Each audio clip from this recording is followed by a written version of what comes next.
Letnan Jenderal Purnawirawan Jaka Budi Utama resmi dilantik sebagai Direktur Jenderal Bea dan Cukai Kementerian Keuangan pada Jumat 23 Mei 2025.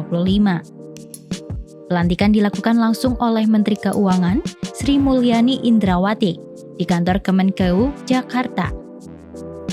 Letnan Jenderal TNI Purnawirawan Jaka Budi Utama SOS sebagai Direktur Jenderal Bea dan Cukai. Letjen Jaka menambah jajaran prajurit Baret Merah Kopassus di pemerintahan Prabowo Gibran. Beberapa nama sebelumnya telah bergabung, bahkan menjabat sebagai menteri. Siapa saja mereka?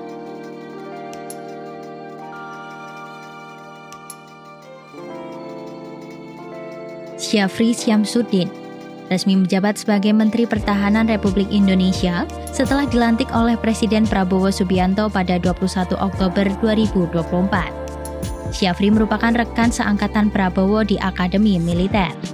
Bersama Prabowo, ia juga tergabung dalam Korps Pasukan Khusus.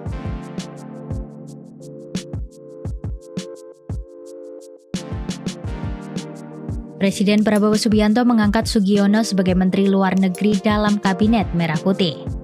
Sugiono merupakan lulusan SMA Taruna Nusantara yang kemudian melanjutkan pendidikan militer di Norwich University, Amerika Serikat melalui program yang digagas Prabowo.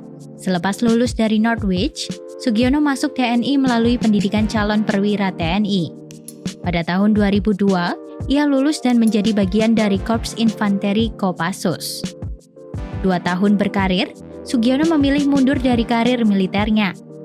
Ia lantas menemani Prabowo sebagai sekretaris pribadi dan ikut membangun Partai Gerindra.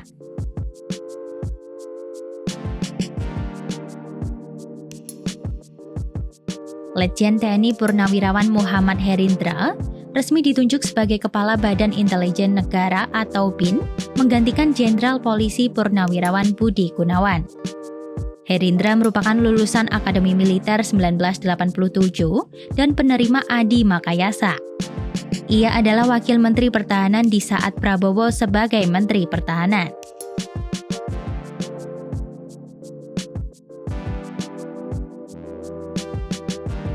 Letkol TNI Teddy Indrawijaya resmi dilantik oleh Presiden Prabowo Subianto sebagai Sekretaris Kabinet pada Senin 21 Oktober 2024 di Istana Negara, Jakarta.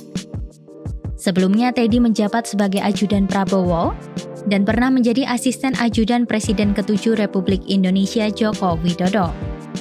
Teddy merupakan prajurit Korps Baret Merah dan memiliki brevet anti-teror SAT 81.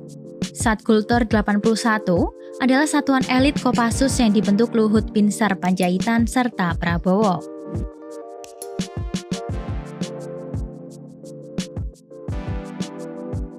Ludwig Friedrich Paulus ditunjuk sebagai Wakil Menteri Koordinator Bidang Politik dan Keamanan dalam Kabinet Pemerintahan Prabowo dan Gibran.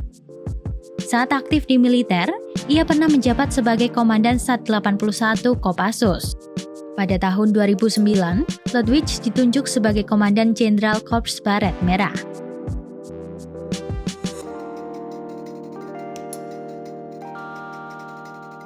Mayor Jenderal TNI Novi Helmi Prasetya resmi ditunjuk sebagai Direktur Utama Perum Bulog oleh Menteri BUMN Erick Thohir. Pengangkatan ini berdasarkan keputusan Menteri BUMN nomor SK 30-MBU-02-2025 yang diterbitkan pada 7 Februari 2025. Presiden Prabowo Subianto secara resmi melantik Letjen TNI Purnawirawan Nugroho Sulistyo Budi sebagai Kepala Badan Cyber dan Sandi Negara, menggantikan Letjen TNI Purnawirawan Hinsa Siburian dalam upacara pelantikan di Istana Negara pada Rabu 19 Februari 2025. Nugroho merupakan perwira tinggi TNI Angkatan Darat, lulusan satuan elit Kopassus, yang memiliki rekam jejak panjang di bidang militer.